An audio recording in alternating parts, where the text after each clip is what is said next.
Abahlala babathi bafuna izenzelo ezingcono.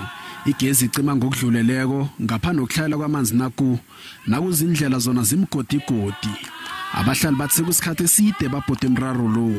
Yazi lana amabhizinisi amancane awakhona ukusimama ngenxa yale load shedding. Sine load shedding ayi-3 la.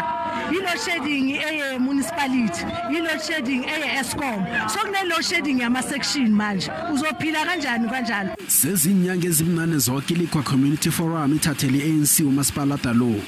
Kodwana kunalitho elijugulukileko. They have known about this problem for quite some years now, and there are ways to rectify the situation, but it's not being done. We are here today to ask them to do it. There is a lot of old people in this town, a lot of poor people in this town, and they cannot afford solar generators and these things. Imiyarithi labe bebasebenza kulama office phambilini babhalelwa kuqalelela umthangala sisekelo. Unabe wathi sebawusikimela umraro lo.